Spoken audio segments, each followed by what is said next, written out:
오늘 우리에게 주시는 하나님의 말씀은 시편 37편 1절부터 7절까지 말씀입니다.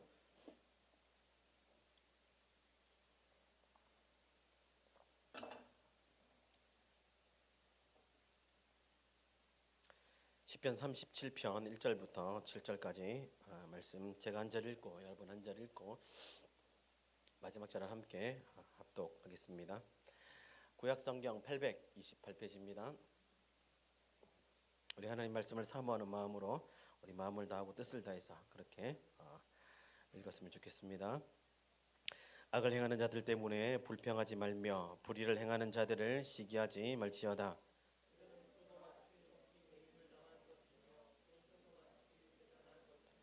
여호와를 의뢰하고 선을 행하라. 땅에 머무는 동안 그의 성실을 먹을거리로 삼을지어다.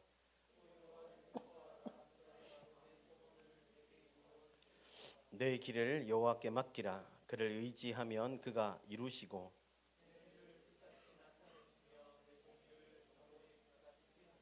함께요. 여호와 앞에 잠잠하고 참고 기다리라. 자기 길이 형통하며 악한 꾀를 이루는 자 때문에 불평하지 말지어다. 아멘. 할렐루야.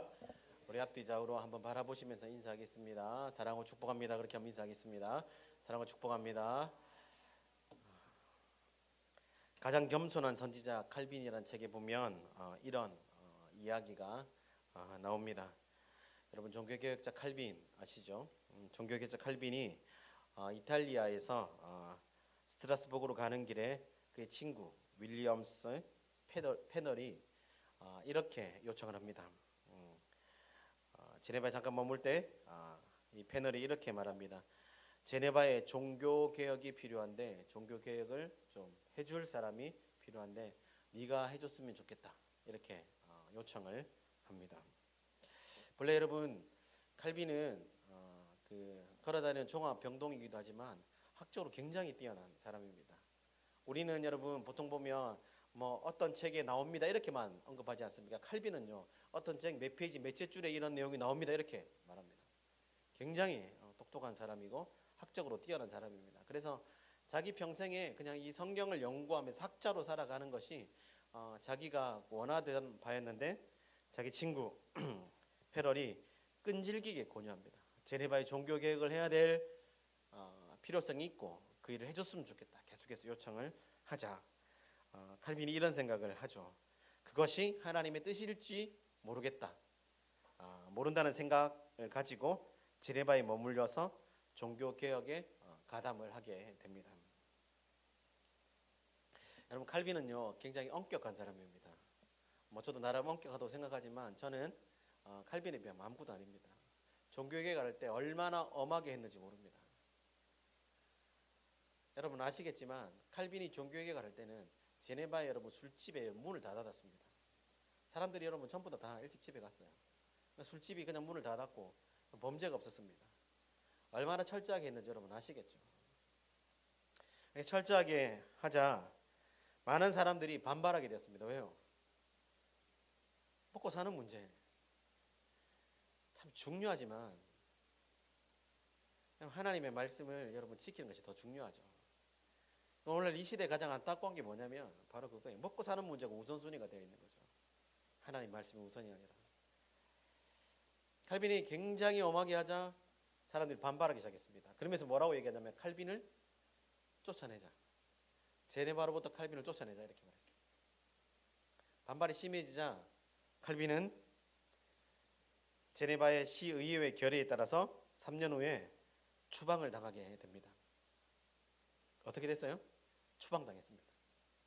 칼빈이 나쁜 짓 했습니까? 아니죠.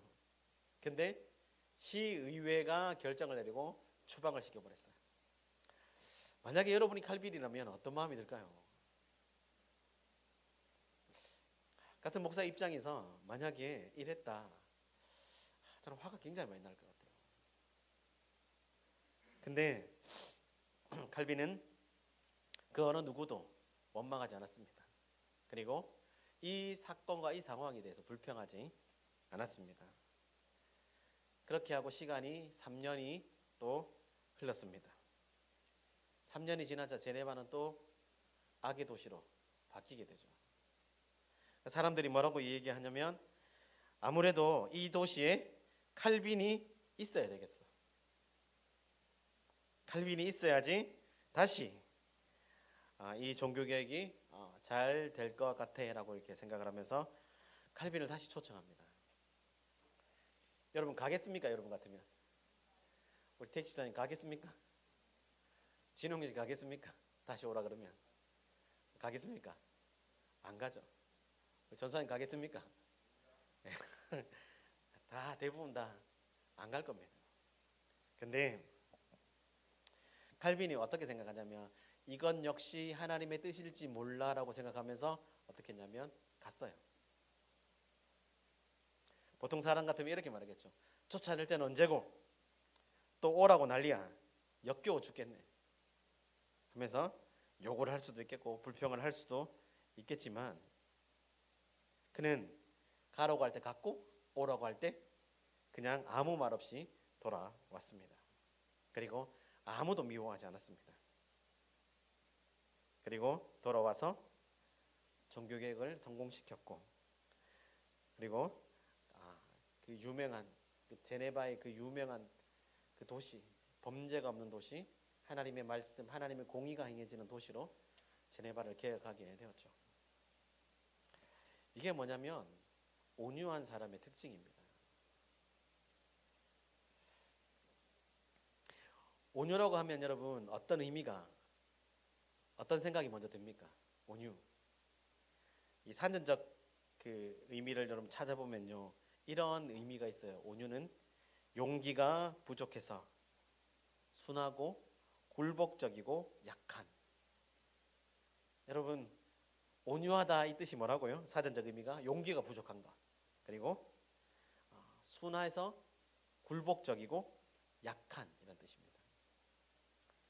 이런 사전적 의미를 여러분 이해하고 사람들이 나한테 당신 참 온유하네요 라고 말하면 기분 좋겠어요? 아니죠. 요즘 말로 하면 찌질이야 이런 얘기죠. 찌질이야.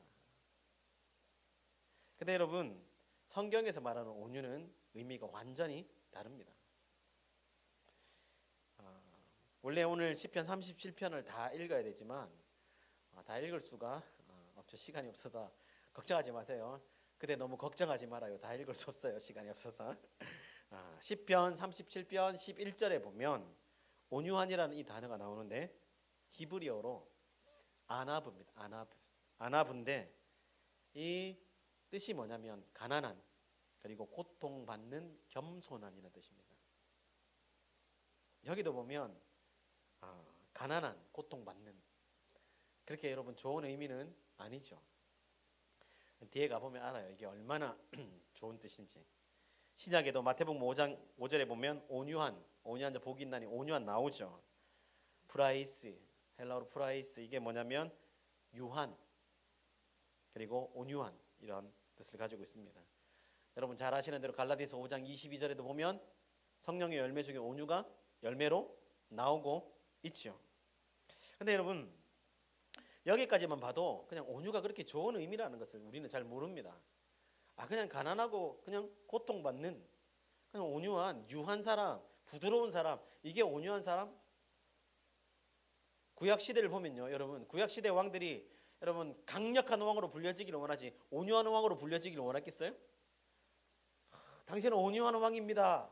이렇게 하면 좋아하겠어요? 아닙니다. 구약 시대 여러분 그 중동의 여러분 배경을 보면 왕들은 강력한 왕이 되기를 원했어요. 온유한 왕이 아니라 강력한 왕이 되기를 원했습니다. 근데 여러분 성경에 보면요 하나님이 강력한 왕을 칭찬하신 게 아니었죠. 북이스라엘 여로보암 2세가 여러분 굉장히 강력한 왕이었거든요. 하나님이 그를 칭찬하신 게 아니었어요. 하나님은 어떤 자를 칭찬하시냐면 온유한 자를 칭찬하세요. 어떤 자요? 온유한 자를 칭찬하세요. 굉장히 중요한 이야기입니다. 일을 잘하고 여러분 강력하게 여러분 리더십으로 뭔가를 추진하고 이렇게 하는 것도 여러분 참 중요하지만요. 하나님이 여러분 하나님의 백성들을 바라볼 때 온유한 자를 하나님이 좋아하세요.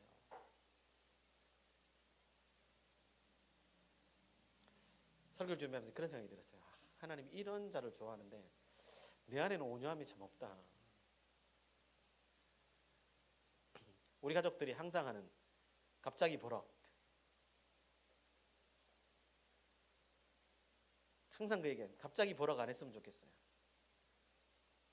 그래서 장난친다고 또 우리 가족 중에 누군가가 이제 화내는 이런 말투로 하길래 왜 갑자기 버럭해? 이러니까 아니래요. 갑자기 버럭은 아빠지. 자기소개하네 이런 얘기하더라. 이 온유함이 하나님이 참 칭찬하시고 좋아하시는 여러분 성품인데요. 우리는 이 온유함을 잘 훈련받지 않았던 것 같아요. 왜냐하면 일 중심으로 살아가니까 일을 잘하고 강력한 것이 좋다고 생각하기 때문에 그렇죠. 우리가 여러분 인생을 살다가 보면 내 힘으로 통제가 안 되는 상황들과 환경들을 만날 때가 분명히 있습니다. 근데 여러분 이럴 때 온유하지 않는 사람들은 어떻게 하냐면요. 이건 지금 제 소개하는 거예요.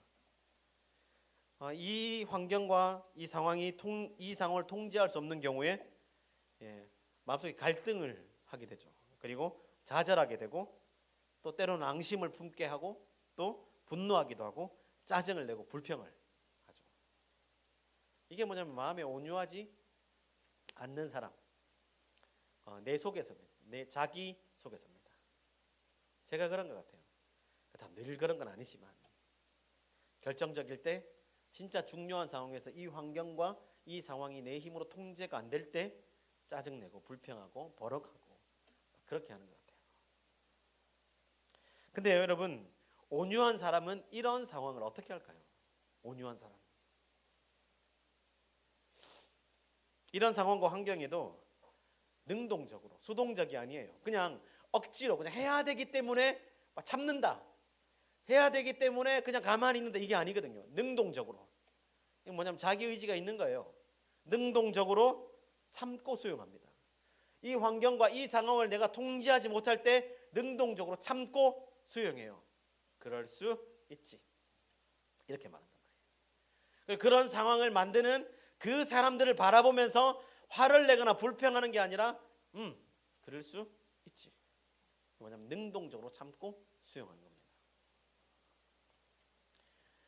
왜 여러분 이렇게 할까요? 성경에 보면 온유한 사람들이 나오거든요. 이 사람들을 보면 그렇습니다. 왜 이렇게 할까요? 이 사람들은 어떤 생각을 가지고 있냐면요. 온유한 사람들은 어떤 생각을 가지고 있냐면요. 굉장히 중요합니다. 집에 가서 여러분, 집에 여러분 온유한 사람이 하나 있으면요. 가정에 평화가 옵니다. 가정이 지옥이 안 돼요.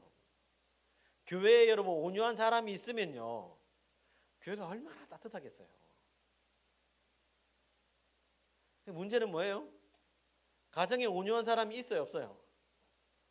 강력한 사람은 많은데 온유한 사람이 없죠. 안 그래요? 교회에도 여러분 강력한 리더십은 많은데 온유한 사람이 없는 거죠. 이 온유한 사람이 왜 이렇게 여러분 살아가냐면요. 단 한 가지예요. 하나님께서 다 주관하시고 통제하신다는 걸 알아요. 굉장히 중요합니다. 그러니까 여러분 내 생각과 내 판단을 가지고 살아가는 게 아니라 하나님이 지금 이 상황과 이 문제를 지금 어떻게 하신다고요? 주관하신다는 거예요. 하나님이 지금 통제하고 계신다는 거예요. 그래서 지금 이 과정을 거치고 있는 거고 결과는 하나님이 선을 이루신다는 것을 확신하게 되는 거죠. 그것을 신뢰하는 거예요. 그러니까 어떻게 하겠어요? 가정에서 뭔가 뜻대로 안 되고 막 이렇게 할 때도 어떻게 하겠어요?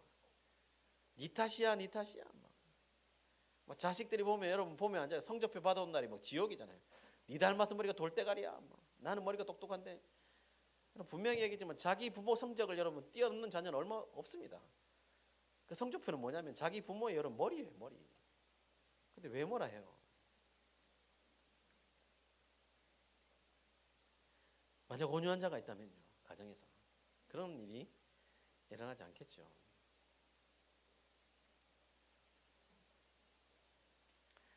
결국 여러분 온유의 의미가 뭐냐면 이렇게 정리할 수 있어요. 온유는요, 나 중심의 삶이 아니라 누구 중심요? 하나님 중심의 삶인 거예요. 온유한 사람은요, 자기 중심적으로 살아가는 사람이 아니라 하나님 중심적으로 살아가는 사람인 거죠. 하나님 중심으로 삶을 살아가기 때문에 항상 하나님을 신뢰하기 때문에 어떻게 하는 거예요? 능동적으로 참고 수용하는 거죠.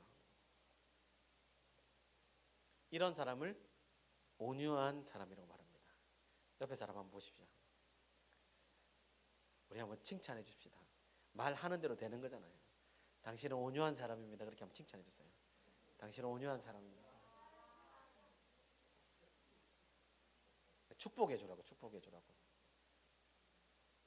하나님 우리 입에 말하는 권세를 주셨잖아요. 야고보서 3장에 보면 말과 혀의 능력이 어떤 건 정확하게 말해요. 말하는 대로 돼요. 말하는 대로. 옆에 사람 축복해 주라고 하는데 이상한 얘기 하지 말고. 여러분 온유한 사람 맞습니다. 오늘 여러분 시편 37편을 지은 사람이 누굽니까? 성경책 보세요. 시편 37편에 여러분 시작하기 전에 누구의 시라고 말합니까? 다윗의 시라고 말합니다. 그럼 누가 지은 거예요? 솔로몬이 지었지는 않았겠죠. 다윗이 지었습니다. 다윗은 여러분 성경에 나오는 온유한 인물 중에 한 사람입니다. 그가 오늘 본문 1절에서 이렇게 말하죠. 1절 말씀을 보십시오. 악을 행하는 자들 때문에 뭐하지 말며 불평하지 말며 불의를 행하는 자들을 시기하지 말지어다 이렇게 말했어요. 악을 행하는 자가 누구예요? 악인들. 세상에 보면요, 악인들이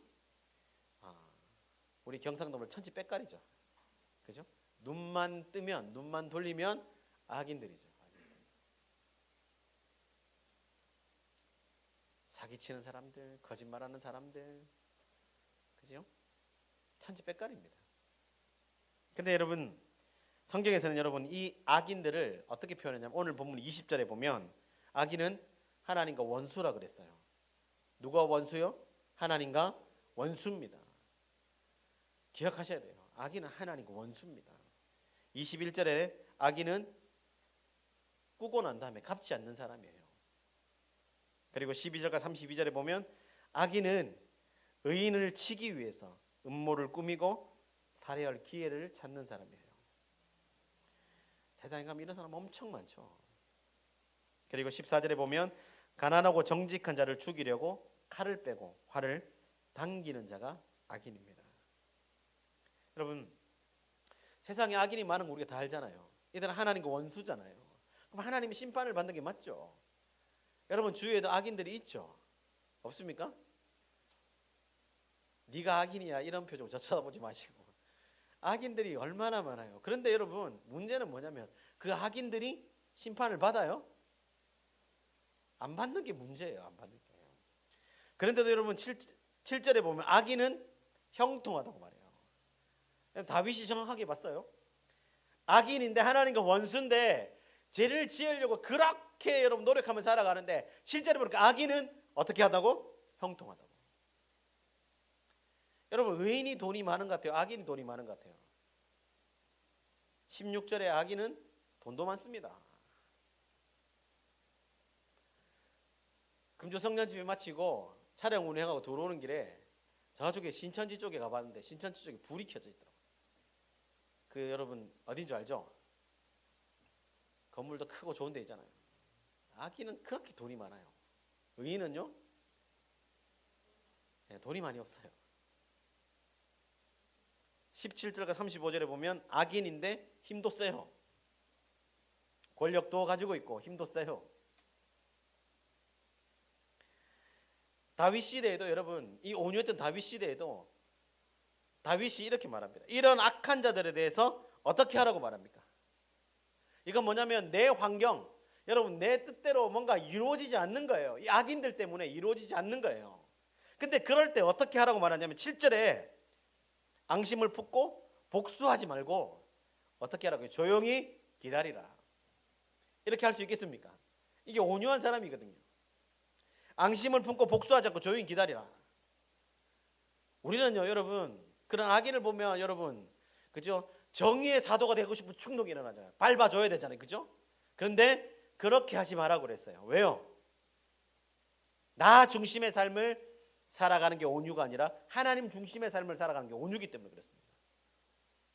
8절에 보면 이렇게 말해요. 악이 악을 낳는다는 것을 알고 분노를 통제하라고 말했어요. 악이 뭘 낳는다고요? 악을 낳는다고요. 악이 선을 낳는 거 봤어요? 악한 곳에는 항상 악이 여러분 창궐할 수밖에 없습니다. 그게 당연한 이치예요. 그걸 보면서 어떻게 하라고요? 분노를 통제하라고. 당연한 거야. 근데 우리는 그거를 통제하지 않거든요. 그러면서 어떻게 하면 막 분노해요. 분노. 어떻게 저럴 수 있어? 하나님 지금 눈 뜨고 있는 거예요. 쟤 봐요. 저렇게 어떻게 저럴 수 있어요? 하면서 막 분노를 어떻게 합니까? 그죠? 맥시멈까지 끌어올려서 그죠? 뚜껑 열렸다 그러죠. 막. 그렇게 하지 말라는 거예요. 그건 뭐냐면 온유한 삶이 아닌 거죠. 16절에 보면 소유가 적어도 소유가 많은 악인보다 낫다고 생각하라 그랬어요. 악인들이 돈이 많잖아요. 그죠? 그 여러분 세월호 사건 때 그 이단숙의 그 여러분 알죠? 유땡땡 씨 알죠? 알죠? 어떻게 죽었습니까?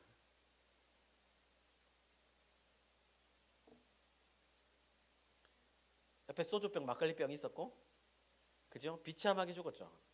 옷은요? 전부 다 명품 옷 입고 있는데 객사했죠. 객사.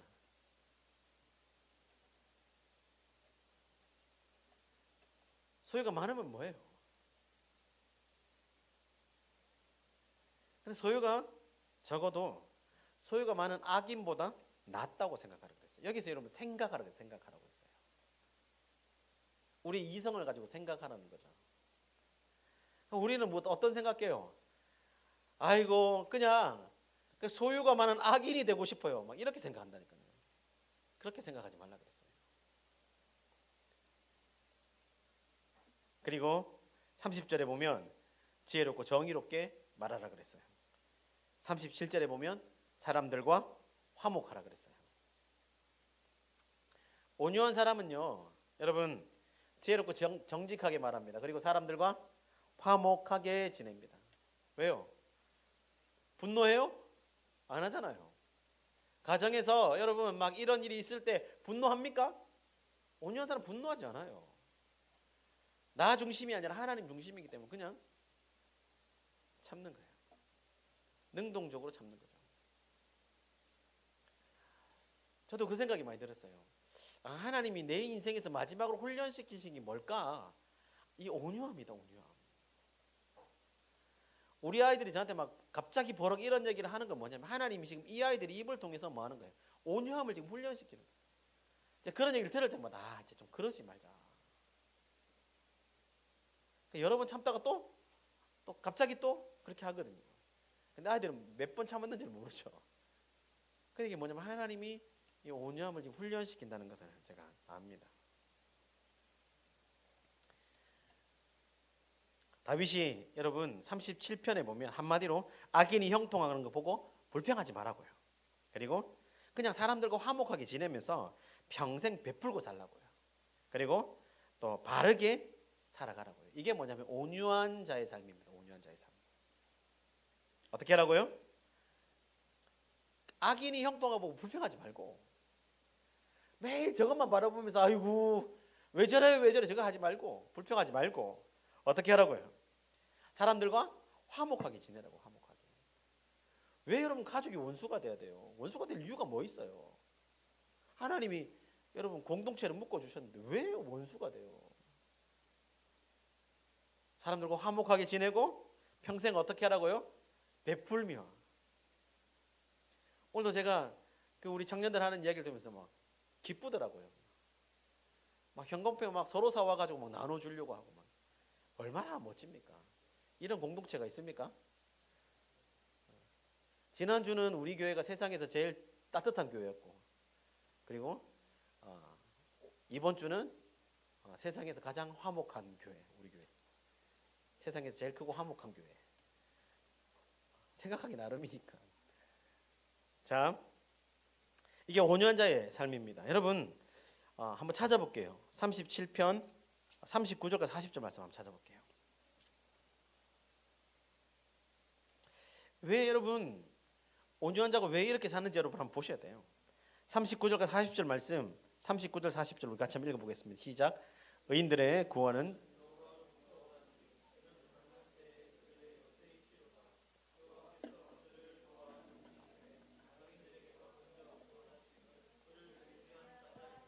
아멘. 여러분 이 온유한 자가 왜 이렇게 살아갈까요? 한마디로 이렇게 말합니다. 구원이 누구로부터 오기 때문에 하나님께로부터 오는 것을 알아요. 그래서 하나님만 의지하는 거예요. 하나님을 의지하니까 하나님 어떻게 하세요? 하나님이 건져내시죠. 그래서 이런 상황을 능동적으로 참고 이 상황을 수용하는 거예요.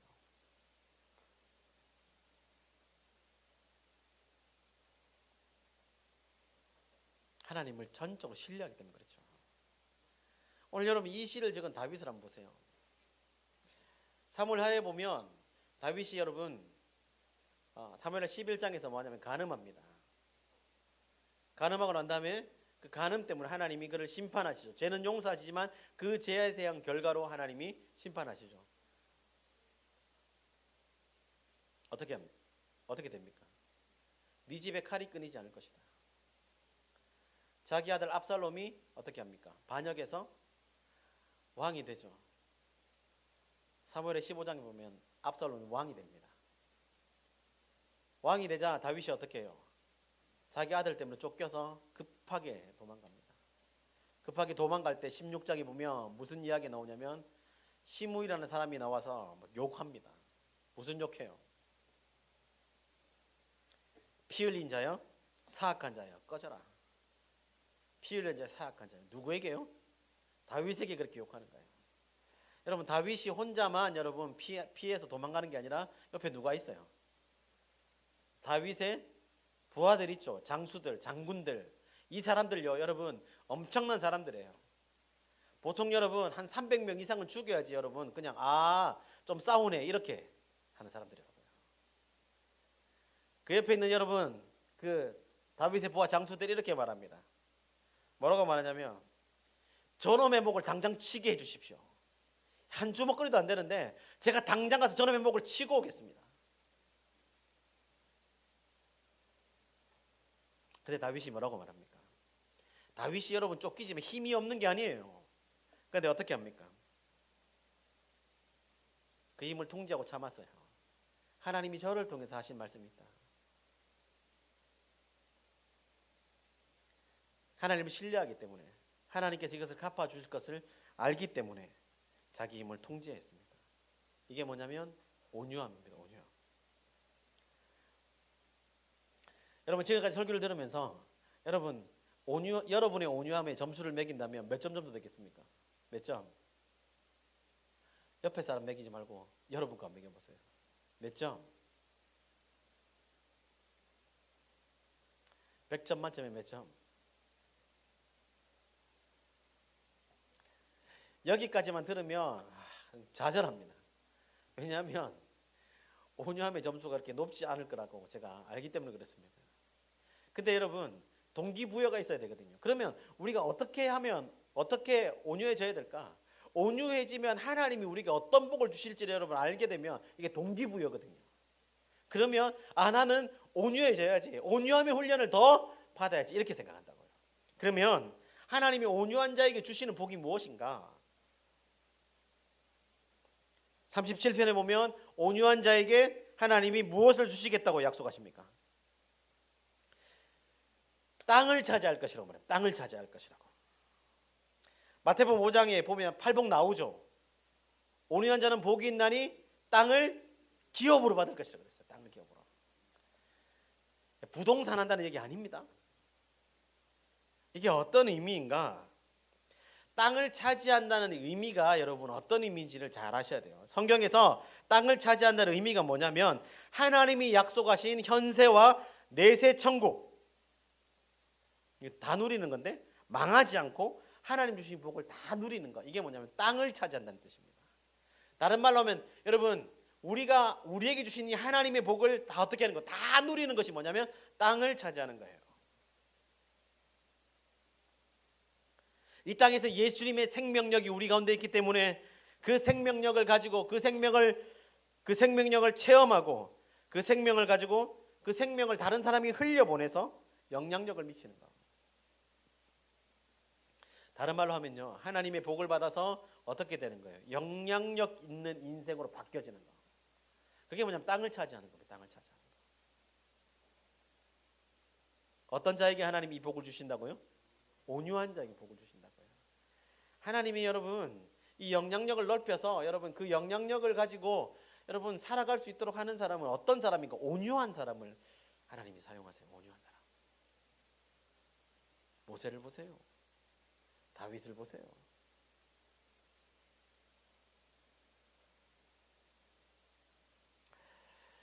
사랑하는 성도 여러분, 2023년 둘째 주입니다. 여러분 온유한 자가 되기를 예수님 이름으로 축복합니다. 온유한 자가 되어서 여러분 땅을 기업으로 받으십시오. 영향력 있는 인생을 살아가는 우리 방주교 모든 성도들 되기를 예수님 이름으로 축복합니다. 이 복을 누리기를 원하시죠? 온유한 자가 되어야 돼요. 여기까지만 설교하고 나면 그럼 어떻게 온유한 자가 되란 말이야? 방법을 알려줘야 될 거 아니에요. 아닙니까? 그냥 끝내면 됩니까? 어떻게 하면 온유해질까? 어떻게 하면 이 온유함 훈련을 잘 받을까? 알아야 되죠.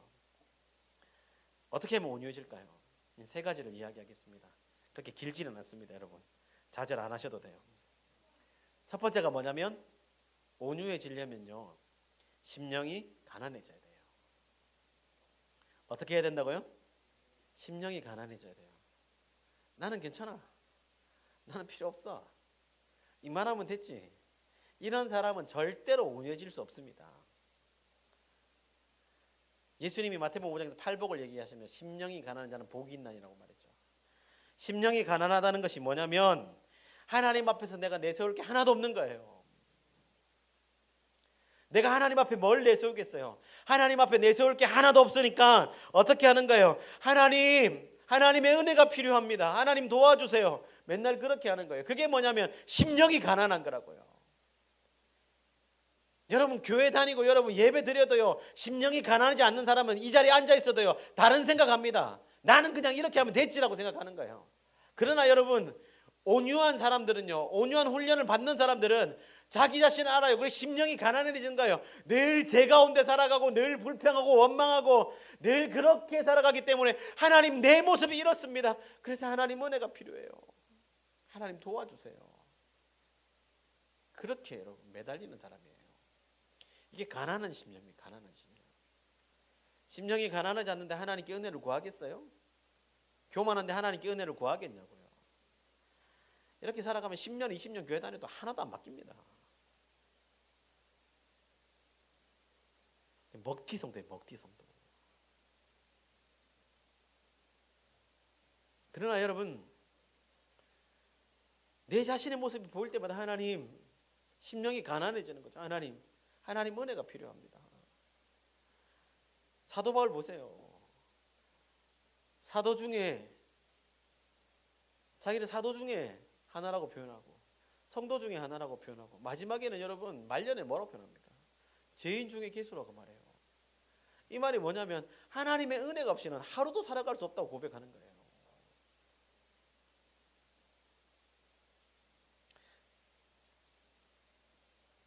내 속에 의로움이 하나도 없고 늘 생각하는 게 죄뿐이고 그래서 늘 화내고 보복하려고 하는 내 옛사람을 발견하고 하나님의 진노를 받을 수밖에 없는 내 자신을 발견해서 하나님 은혜가 필요합니다.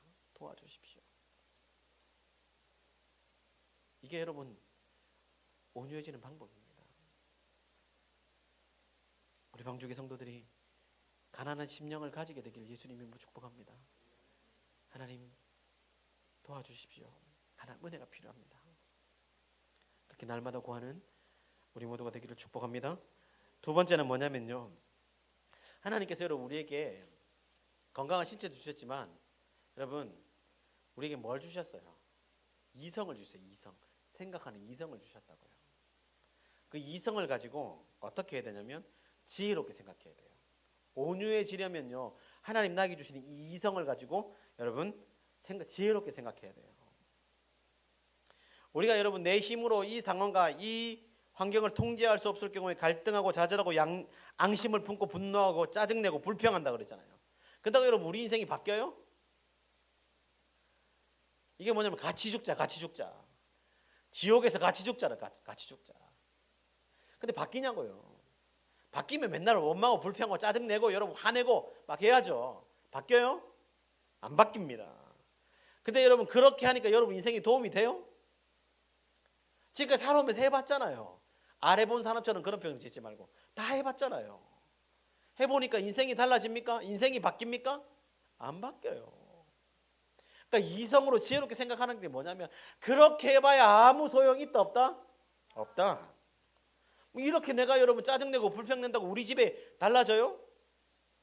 안 달라집니다. 그럼 교회가 달라지냐고요? 일터가 달라지냐고요? 안 달라집니다. 그렇게 하면 할수록 우리 집은 무슨 집안 돼요? 콩가루 집안 돼요. 우리 교회는요 콩가루 교회 되는 거예요.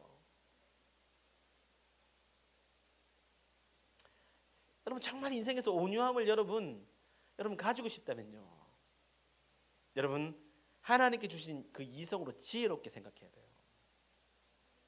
그래서 여러분 이렇게 생각해야 돼요. 내가 그렇게 짜증낸다고, 내가 그렇게 화낸다고, 내가 그렇게 분노한다고 상황은 달라지지 않아. 나 하나님을 신뢰할 거야.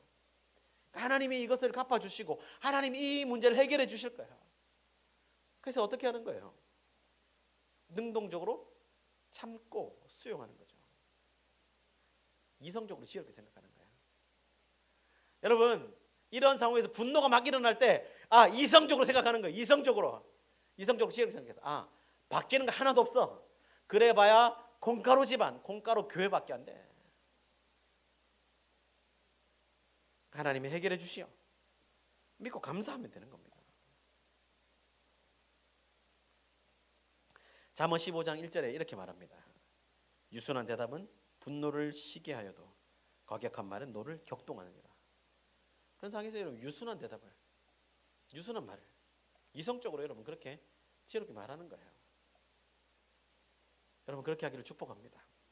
마지막 세 번째가 뭐냐면 이게 중요합니다. 보상을 바라야 돼요. 보상. 하나님이 내게 주시는 상을 기대해야 돼요. 온유한 자에게 뭐 주신다고요? 어떤 상? 땅을 기업으로 주신다 그랬어요. 그러니까 막 또 착각해가지고 하나님 1000평 주실 거예요, 10,000평 이런 얘기 하지 말고 땅을 기업으로 주신다는 말의 의미가 뭐라 그랬어요? 영향력이 퍼져나가는. 올 한 해 하나님이 주시는 이 축복을 우리 모두가 누리기를 예수님 이름으로 축복합니다. 말씀의 결론을 맺겠습니다. 여러분 지면에서 가장 온유한 사람이 누굽니까? 모세입니다. 모세. 성경에서 지면에서 가장 온유한 사람은 모세라고 이렇게 표현을 합니다. 근데 여러분 모세가 왜 온유하냐? 백성들이 무슨 일이 있을 때마다 뭐해요?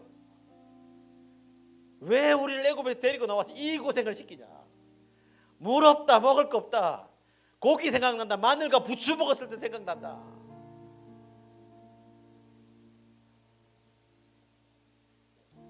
늘 백성들이 눈만 뜨면 모세를 향해서 원망하고 불평했습니다. 모세가 구스 여자하고 결혼했거든요.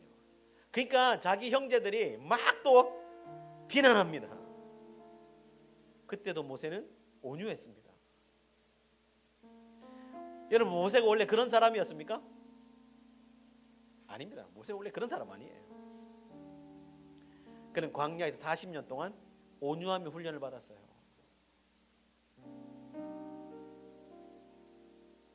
하나님이 그 훈련을 통해서 하나님의 영향력을 넓히게 하셨던 거예요. 200만을 통제하는, 300만을 통제하는 그 위대한 영향력을 가진 지도자로 하나님이 세우신 거예요. 꼭 기억하세요. 온유해지는 방법 3가지 기억나죠? 첫 번째, 어떻게 하라? 가난한 심령을 가져라. 두 번째 뭐요? 하나님 우리에게 주신 이성을 가지고 지혜롭게 생각하라고요. 마지막 세 번째 뭐요? 하나님의 보상을 기억하라는 거예요. 이렇게 하면 우리의 온유함이 커집니다. 온유함이 커진다는 말은 뭐냐면 영향력이 어떻게 해요? 커진다는 겁니다. 제자답게 안에 살아야 되잖아요. 온유함이 자라면 여러분 제자답게 살아요. 그냥 사는 게 아니라 많은 영향력을 끼치면서 살아가게 되는 거죠. 저는 개인적으로 여러분 소망합니다. 우리 성도들이 온유함을 가져서 그 영향력이 뻗쳐나가는, 예수님을 닮아서 예수님의 제자답게 살아가서 그 온유함을 가지고 그 영향력이 퍼져나가세요. 야, 저 교회 가봐. 저 교회 가면 놀라운 일이 일어나. 이래야 되지 않겠습니까? 이렇게 되는 한 해가 되길 예수님 이름으로 축복합니다.